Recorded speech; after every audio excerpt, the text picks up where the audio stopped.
தெலுங்கானாவில் இருக்கக்கூடிய ஒரு டூரிஸ்ட் ஒரு வேனில் வந்து நம்ம சென்னை மெரினா பீச்சுக்கு வந்திருக்கிறாங்க. மெரினா பீச்சுக்கு வந்தவங்க அங்கே அவங்களுடைய வண்டியை பார்க் பண்ணிவிட்டு அவங்க போயிட்டு தண்ணி பாட்டில் அவங்களுக்கு தேவையான ஸ்நாக்ஸு எல்லாமே வாங்கிட்டு ஒரு 10 நிமிஷத்துக்குள்ளேயே வண்டிக்கு வந்துட்டாங்க. ரிட்டனு வண்டிக்கு வந்த பிறகு தான் வந்து தெரியுது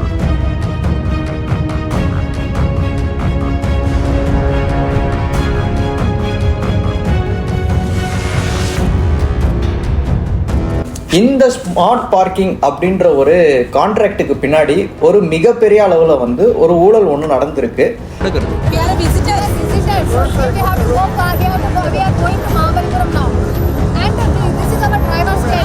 நீங்கள் எந்த இடத்துக்கு போனாலும் 20 ரூபா தான் வாங்கணும். காதர் நவாஸ்கான் ரோட்டில் மட்டும்தான் 40 ரூபா வரைக்கும் வாங்கணும்.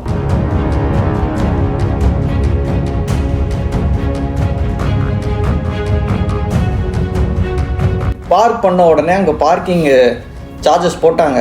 எவ்வளோங்க அப்படின்றேன். 80 ரூபா போட்டிருந்தாங்க. நான் அவங்ககிட்ட கேட்குறேன், 1 ஹவருக்கு 20 ரூபா தாங்க, நீங்கள் எதுக்கு 80 ரூபா போடுறீங்க அப்படின்னு கேட்டதுக்கு அவங்க எனக்கு கொடுக்கக்கூடிய ஒரு பதில் என்ன அப்படின்னா,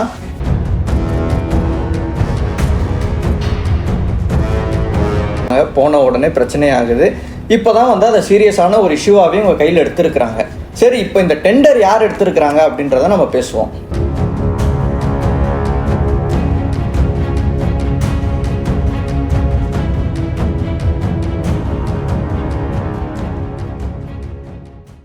அனைவருக்கும் வணக்கம். இன்று காலை முதல் ஒரு வீடியோ வந்து சமூக வலைத்தளங்களில் மிக வைரலாக பரவி கொண்டிருக்கிறது. என்ன அந்த ஒரு வீடியோ அப்படின்னா, தெலுங்கானாவில் இருக்கக்கூடிய ஒரு டூரிஸ்ட் ஒரு வேனில் வந்து நம்ம சென்னை மெரினா பீச்சுக்கு வந்திருக்கிறாங்க. மெரினா பீச்சுக்கு வந்தவங்க அங்கே அவங்களுடைய வண்டியை பார்க் பண்ணிவிட்டு அவங்க போயிட்டு தண்ணி பாட்டில் அவங்களுக்கு தேவையான ஸ்நாக்ஸு எல்லாமே வாங்கிட்டு ஒரு 10 நிமிஷத்துக்குள்ளேயே வண்டிக்கு வந்துட்டாங்க. ரிட்டனு வண்டிக்கு வந்த பிறகு தான் வந்து தெரியுது, அங்கே மெரினா பீச் பொறுத்த வரைக்கும் அங்கே வந்து பார்க்கிங் கட்டணம் வந்து வசூல் செய்யப்படுகிறது.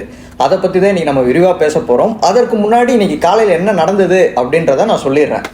இவங்க பார்க்கிங்கு வந்து அங்கே பேமெண்ட் வந்து கேட்குறாங்க. மொத்தம் வந்து ஒரு 5-6 ஆட்கள் வராங்க. அங்கே இருக்கக்கூடிய ஆட்கள் வந்து இந்த மாதிரி நீங்கள் பீச்சுக்கு வந்துருக்கிறீங்க, வண்டி பார்க் பண்ணிட்டீங்க, நீங்கள் பார்க்கிங் கட்டணம் கொடுங்க அப்படின்னு உடனே அந்த டிரைவர் என்ன பண்ணுறாருன்னா, சரிங்க நான் கொடுக்குறேன், எவ்வளோன்னு சொல்லுங்கள் அப்படின்னு உடனே மொத்தம் வந்து 300 ரூபா கொடுங்க அப்படின்றாங்க. இவர் என்ன கேட்குறாரு, நான் வண்டி நிறுத்தினதே 10 நிமிஷம் தான், நீங்கள் எதை வச்சு 300 ரூபா கேட்குறீங்க என்கிட்ட, இதுக்கு நீங்கள் பில்லு கொடுக்குறீங்களா அப்படின்னு கேட்டதுக்கு இவங்க 2 பேருக்குள்ள வாக்குவாதம் ஆகுது. அந்த வாக்குவாதம் ஒரு கட்டத்துக்கு மேலே போய் அடிதடி அந்த லெவலுக்கு வரைக்கும் அவங்க போயிடுறாங்க.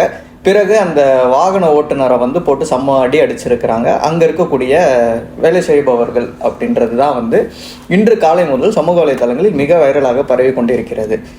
சரி, ஓகே, இது வந்து எதர்ச்சியாக நடந்த ஒரு விஷயம் தானே, இதெல்லாம் வந்து ஒரு இதுவாக எடுத்து எதுக்கு வந்து இவ்வளோ சீரியஸாக வந்து உட்காந்து பேசணும் அப்படின்னா, இந்த ஸ்மார்ட் பார்க்கிங் அப்படின்ற ஒரு கான்ட்ராக்டுக்கு பின்னாடி ஒரு மிகப்பெரிய அளவில் வந்து ஒரு ஊழல் ஒன்று நடந்திருக்கு. இதில் நிறைய டேட்டாஸ் வந்து நம்மளும் வந்து கலெக்ட் பண்ணியிருக்கோம். சம்மந்தப்பட்ட அதிகாரிகளை தொடர்பு கொண்டு நானும் வந்து பேசியிருந்தேன். அவங்களும் ஒரு சில விஷயங்கள்லாம் சொல்லியிருக்கிறாங்க. அது குறித்து வந்து இப்போ நம்ம டீட்டெயில்டாக பார்த்துருவோம். சென்னை பொறுத்த வரைக்கும் ஸ்மார்ட் பார்க்கிங் சிஸ்டம் அப்படின்ற ஒரு விஷயத்தை எப்போ எடுத்துகிட்டு வராங்கன்னா, 10 பிப்ரவரி 2019 இவங்க இந்த ஒரு டெண்டரை ஒன்று எடுத்துகிட்டு வராங்க. பொதுவாக இந்த பார்க்கிங்கை வந்து இவங்க எடுத்துகிட்டு வருவதற்கான நோக்கம் என்ன அப்படின்னா, சென்னை வந்து ஒரு பிரைம் சிட்டி, எப்போவுமே வந்து டிராஃபிக் ஆகக்கூடிய பகுதிகள், அதிலும் குறிப்பாக வந்து நிறைய டூரிஸ்ட் ஸ்பாட் இருக்குது. டி நகர் எடுத்தீங்க அப்படின்னா அங்கே நிறைய வந்து கடைகள் இருக்குது. இது போன்ற இடங்கள்லாம் வந்து வாகன ஓட்டிகள் வந்து எந்த ஒரு சிரமத்துக்கும் உள்ளாகக்கூடாது அப்படின்ற ஒரு நல்ல நோக்கத்துடன் எடுத்துகிட்டு வந்தது தான் வந்து இந்த ஒரு ஸ்மார்ட் பார்க்கிங் சிஸ்டம் அப்படின்றது.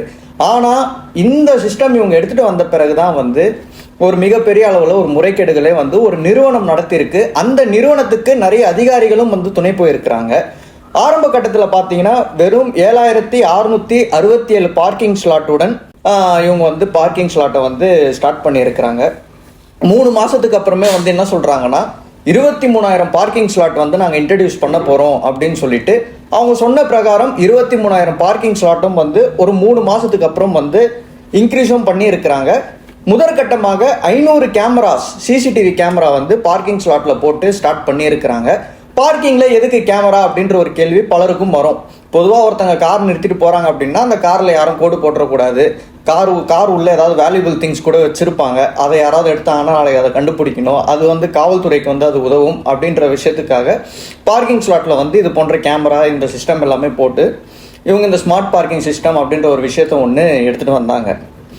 இந்த பார்க்கிங்கில் வந்து எவ்வளோ சார்ஜஸ் வாங்கலாம் அப்படின்னு சொல்லிட்டு அரசாங்கம் ஃபிக்ஸ் பண்ணி இருக்கிறாங்க அப்படின்னா, காதர் நவாஸ் கான் ரோட் அந்த ரோட்டில் மட்டும் பார்த்தீங்கன்னா அது ப்ரீமியம் பார்க்கிங் அப்படின்னு சொல்கிறாங்க. எப்போவுமே பிஸியாக இருக்கக்கூடிய ஒரு இடம் அப்படின்றனால 40 ரூபாய் ஒரு ஹவருக்கு அந்த ஒரு இடத்துல மட்டும் வசூல் பண்ணலாம். அந்த ஒரு இடத்துல 134 பார்க்கிங் ஸ்லாட் ஆரம்ப கட்டத்தில், நான் சொல்கிறது வந்து 2019 வந்து இவங்க அலாட் பண்ண பார்க்கிங் ஸ்லாட் வந்து 134 பார்க்கிங் ஸ்லாட் வந்து இந்த காதர் நவாஸ்கான் ரோட்டில் வந்து இவங்க அலாட் பண்ணுறாங்க.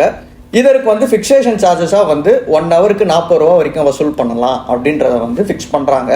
கொடுக்கக்கூடிய இந்த ஒரு பேமெண்ட்டை வந்து அவங்க கஸ்டமர் விருப்பப்பட்டால் அவங்க கேஷாகவும் கொடுக்கலாம், இல்லை கூகுள் பே, டிஜிட்டல் இந்தியான்னு சொல்கிறாங்க, அதனால் கூகுள் பேல பே பண்ணலாம், ஃபோன்பேல பே பண்ணலாம், எனி டிஜிட்டல் டிரான்சாக்ஷன் நீங்கள் வந்து பே பண்ணலாம் அப்படின்றதும் வந்து அரசாங்கமே வந்து சொல்கிறாங்க. இந்த காதர் நவாஸ்கான் ரோடை தவிர்த்து மற்ற இடங்கள்லாம் வந்து 20 ரூபாய் வரைக்கும் வசூல் பண்ணுறாங்க. 1 ஹவருக்கு பார்த்தீங்கன்னா நீங்கள் மெரினா பீச்சா எடுத்துக்கோங்க, இல்லை அண்ணா நகர் எடுத்துக்கோங்க, தேனாம்பேட்டை, நீங்கள் எந்த இடத்துக்கு போனாலும் 20 ரூபா தான் வாங்கணும். காதர் நவாஸ்கான் ரோட்டில் மட்டும்தான் 40 ரூபா வரைக்கும் வாங்கணும் அப்படின்றது தான் வந்து அந்த டெண்டர்லேயே வந்து இவங்க ஃபிக்ஸ் பண்ணியிருக்கக்கூடிய சார்ஜஸ். இது மட்டும் இல்லாமல் பார்த்தீங்க அப்படின்னா 2 வீலருக்கும் வந்து இதில் சார்ஜஸ் வந்து வாங்குறாங்க. 1 ஹவருக்கு 5 ரூபா 2 வீலர் பொறுத்த வரைக்கும். ஆனால் இது எங்கே வந்து மிஸ்யூஸ் ஆகுது அப்படின்னா, உதாரணத்துக்கு பார்த்தீங்கன்னா, நானே இது வரைக்கும் இதை பற்றி ஒரு 2-3 தடவை வந்து என் ட்விட்டரில் நான் ட்வீட்டாகவும் போட்டிருக்கேன். முதல் முறை நான் எப்போ ஒரு ட்வீட் போடுறேன் அப்படின்னா, சரியாக 1 வருஷத்துக்கு முன்பு பார்த்தீங்கன்னா, நான் அப்போ ஒரு பதிவு நான் ஒன்று ட்விட்டரில் போடுறேன். இந்த மாதிரி நான் சென்னை மெரினா பீச் போயிருந்தேன், போயிட்டு என் காரை நான் பார்க் பண்ண உடனே அங்கே பார்க்கிங் சார்ஜஸ் போட்டாங்க. எவ்வளோங்க அப்படின்றேன். 80 ரூபா போட்டிருந்தாங்க. நான் அவங்ககிட்ட கேட்குறேன், 1 ஹவருக்கு 20 ரூபா தாங்க, நீங்கள் எதுக்கு 80 ரூபா போடுறீங்க அப்படின்னு கேட்டதுக்கு அவங்க எனக்கு கொடுக்கக்கூடிய ஒரு பதில் என்ன அப்படின்னா, மினிமம் ஹவர்ஸே வந்து நாங்கள் 4 ஹவர்ஸ்க்கு 80 ருபீஸ்ன்னு தான் நாங்கள் சார்ஜ் போடுவோம் அப்படின்றாங்க. இப்போது நான் பீச்சுக்கு போகிறேன் அப்படின்னா, நான் 4 மணி நேரம் நான் பீச்சில் இருப்பேனா அப்படின்றது வந்து ஒரு கேள்விக்குறி தான். ஏன்னா நான் போவேன், ஏதாவது ஒரு சில விஷயங்களுக்கு நாங்கள் போவேன், பார்ப்பேன், பேசுவேன், வருவேன், ஏதாவது சாப்பிட்டு வருவேன். இதுக்கு 4 மணி நேரம் எனக்கு தேவையே கிடையாது. அப்படி இருக்கும்போது நீங்களா எப்படி முடிவு பண்ணுவீங்க மினிமம் 4 மணி நேரத்துக்கு 80 ரூபா அப்படின்னு சொல்லிட்டு நான் அங்கே இருக்கக்கூடிய ஆட்கள்கிட்டே நான் இந்த கேள்விகளை எழுப்புறேன். இதுக்கு அவங்க சரியான முறையில் வந்து எனக்கு பதில் அவங்க தரல. அடுத்த நாளே நான் இதை பற்றி நான் ட்விட்டரில் போடுறேன். ட்விட்டரில் போட்டோடனே சம்மந்தப்பட்ட அத்துறையின் அதிகாரியே வந்து என்னை நேரடியாக வந்து தொடர்பு கொண்டு, இல்லைங்க இது சம்மந்தப்பட்டவங்க மேலே வந்து நாங்கள் ஆக்ஷன் எடுக்கிறோம் அப்படின்னு சொல்லிட்டு அவரும் என்கிட்ட ஒரு தடவை பேசியிருக்கிறாரு. இது முதல் முறை நடந்தது. திரும்பவும் இது எப்போ கண்டினியூ ஆகுது அப்படின்னா, இன்னும் சரியாக ஒரு 4-5 மாதத்துக்கு முன்பு இது போன்ற ஒரு சம்பவம் நடந்தது. திரும்பவும் நான் அந்த மாதிரி வந்து ஒரு வீடியோவே வந்து நான் இப்போ பதிவு பண்ணுறேன். எனக்கும் அவங்களுக்கும் நடக்கக்கூடிய ஒரு ஆர்கியூமெண்ட்டு. நான் சொல்லுவேன் 1 ஹவருக்கு 20 ரூபா தானே வாங்கணும், நீங்கள் எப்படிங்க இவ்வளோ வசூல் பண்ணுவீங்கன்னு நான் கேட்பேன்.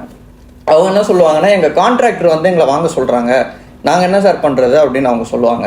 இது அவங்க மேலே இருக்கக்கூடிய தப்பு கிடையாது. யாரோ ஒரு கான்ட்ராக்டரு, யாரோ ஒரு முதலாளிக்கு வந்து அவன் வேலை செஞ்சு இந்த பணத்தை வந்து அவன் அங்கே எடுத்து கொடுத்துட்டு இருக்கிறான். சரி, நான் இதை ஒரு வீடியோவாக போடுறேன். வீடியோ போட்டோடனே ஒரு முக்கியமான அதிமுகவில் இருக்கக்கூடிய ஒரு நபர் வந்து தொடர்பு கொண்டு, இல்லைப்பா அது நமக்கு தெரிஞ்சவங்க தான் எடுத்துருக்குறாங்க, வேணாம் நீங்கள் எடுத்துருங்க, நான் வந்து கூப்பிட்டு வார்ன் பண்ணுறேன், இதுக்கப்புறம் இந்த மாதிரி நடக்காது அப்படின்னு அவர் சொல்கிறாரு. சரி, ஓகே. அவருடைய வார்த்தைக்காக நான் அப்பவும் அந்த வீடியோ ஒன்று டெலிட் பண்ணிடுறேன். இப்போ ரீசெண்டாக ஒரு மாதத்துக்கு முன்பு மெரினா பீச்சுக்கு போகும்போது திரும்பவும் இதே போன்ற ஒரு சம்பவம் தான். இப்போது அந்த வரிசையில் தான் இன்றைக்கி பார்த்தீங்க அப்படின்னா, இந்த தெலுங்கானாவில் இருக்கக்கூடிய டூரிஸ்ட் வந்து போகிறாங்க, போன உடனே பிரச்சனை ஆகுது. இப்போ தான் வந்து அதை சீரியஸான ஒரு இஷ்யூவாகவே உங்கள் கையில் எடுத்திருக்கிறாங்க. சரி, இப்போ இந்த டெண்டர் யார் எடுத்திருக்கிறாங்க அப்படின்றத நம்ம பேசுவோம். Dark media service private limited அப்படின்றவங்க தான் வந்து இந்த ஒரு டெண்டரை வந்து இவங்க எடுத்திருக்கிறாங்க. இவங்க எப்போ இந்த டெண்டர் எடுக்கிறாங்கன்னா, 2019 இந்த ஒரு டெண்டர் எடுக்கிறாங்க. இந்த கம்பெனியுடைய போர்ட் ஆஃப் டைரக்டர்ஸ் யார் யாருன்னா, ஜெகதீஷ் ராஜேந்திரன், சுதீர் சங்கர் ரவிசங்கர், சுவாமிதாஸ் சாலமோன் மோகன்தாஸ், தமிழரசு மாதேஸ்வரன், தேவராஜன் மகிமைநாதன், இவங்க தான் வந்து இந்த ஒரு டெண்டரை வந்து கான்ட்ராக்டில் வந்து எடுத்திருக்கிறாங்க. இவங்க எல்லாருமே வந்து டூர்க் மீடியா சர்வீஸ் அப்படின்ற கம்பெனியுடைய போர்ட் ஆஃப் டைரக்டர்ஸ். இவங்களுக்கும் இந்த டெண்டருக்கும் வந்து என்ன சம்பந்தம் அப்படின்னா, இவங்கெல்லாம் அந்த கம்பெனியோட போர்ட் ஆஃப் டைரக்டர்ஸ்னு நம்ம சொல்லியாச்சு. இது இல்லாமல் இந்த போர்ட் ஆஃப் டைரக்டர்ஸில் சிலர் திமுகவிலையும் இருக்கிறாங்க, அதிமுகவிலையும் இருக்கிறாங்க. எனவே அதிமுக காலகட்டத்தில் யார் வந்து இந்த டெண்டரை வச்சுருந்தாங்களோ அதே ஆட்கள் தான் இப்போ திமுக ஆட்சிக்கு வந்த பிறகும் அந்த டெண்டரை இவங்க இப்போ மெயின்டைன் பண்ணிட்டு இருக்கிறாங்க. இது மட்டும் இல்லாமல் இதில் இப்போ என்ன பெரிய ஒரு முறைகேடு நடந்திருக்கும், என்ன இதில் பெருசாக ஒரு ஊழல் நடந்துருச்சு, ஒரு வண்டிக்கு வந்து 20 ரூபா வாங்கணும், அவன் என்ன 60 ரூபா வாங்கிட்டான், இதில் என்ன பெரிய ஒரு விஷயம் அப்படின்னு தான் நீங்கள் பார்ப்பீங்க. ஆனால் இதில் தான் வந்து ஒரு பெரிய விஷயமே இருக்குது. நம்ம தமிழ்நாடு டூரிசம் அவங்களுடைய அஃபிஷியல் சைட்லேயே வந்து ஒரு விஷயத்த போட்டிருக்கிறாங்க. ஒரு நாளைக்கு சென்னை மெரினா பீச்சில் 30,000 பேர் விசிட்டர்ஸ் வராங்க அப்படின்னு சொல்லிட்டு.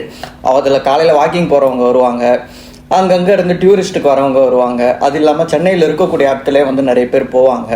ஆக மொத்தத்தில் ஒரு நாளைக்கு 30,000 பேர் வந்து சென்னை மெரினா பீச்சை வந்து விசிட் பண்ணுறாங்க அப்படின்னு சொல்லிட்டு நான் சொல்லலை, கூகுளுடைய டேட்டாவும் சொல்லலை, தமிழ்நாடு டூரிசம் வந்து அவங்களுடைய அஃபிஷியல் சைட்லேயே இந்த ஒரு விஷயத்த போட்டிருக்கிறாங்க. இந்த 30,000 பேரை நம்ம விட்டுருவோம். இதில் எத்தனை பேர் வந்து மினிமம் காரில் வந்திருப்பாங்க அப்படின்றத நம்ம ஒரு கேல்குலேஷன் எடுப்போம். மினிமம் எப்படி பார்த்தோம், ஒரு நாளைக்கு ஒரு 1000 ஒரு 1500 கார் வரும். நம்ம 1500 காருன்னு போட்டுப்போம். ஒரு காருக்கு இவங்க வாங்கக்கூடிய கட்டணம் அப்படின்றது வந்து 80 ரூபா. அப்போ 1500 காருக்கு எவ்வளோ வாங்குறாங்க, கிட்டத்தட்ட வந்து 1,20,000 ரூபாய். இப்போ அப்படியே பைக்குக்கு வருவோம். ஒரு நாளைக்கு வந்து ஒரு 2000 பைக்கு இல்லை 3000 பைக் வருதுன்னு கூட போட்டுப்போம். இதில் 1,20,000 ரூபாய் ப்ளஸ் வந்து ஒரு 3000 பைக்கு.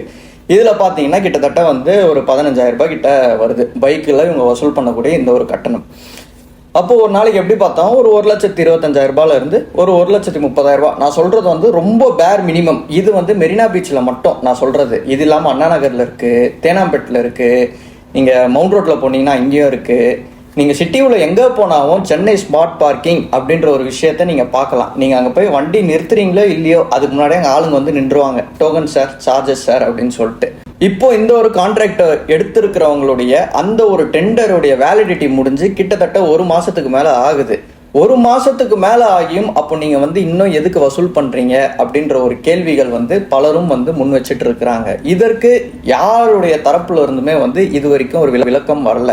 சென்னை கார்பரேஷன் தான் வந்து இந்த ஒரு டெண்டரை இன்னும் ஒரு நிறுவனம் கிட்ட வந்து கொடுக்குறாங்க பார்த்துக்க சொல்லி.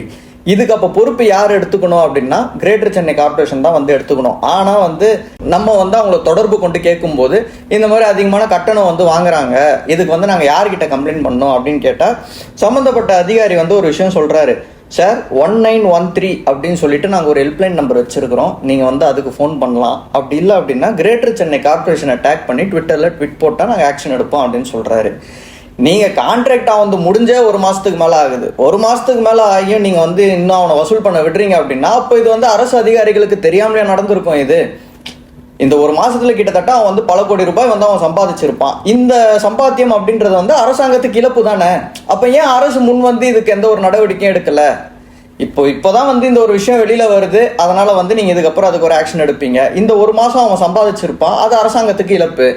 அப்போ இவன் சம்பாதிச்ச அந்த பணத்துல அரசு அதிகாரிகளுக்கு பங்கு போயிருக்கா, அல்லது கட்சி தலைவர்களுக்கோ அல்லது ஒரு கட்சியுடைய முக்கிய பிரமுகர்களுக்கோ ஏதாவது பங்கு போயிருக்குமோ அப்படின்ற ஒரு கேள்வி நான் கேட்கல, பலரும் வந்து பேசிட்டு இருக்கிறாங்க. பொறுத்திருந்து பார்ப்போம். எதுக்குமே நடவடிக்கை எடுக்காத இந்த ஒரு அரசாங்கம் இதுக்காவது நடவடிக்கை எடுக்குமா அப்படின்றது. நன்றி.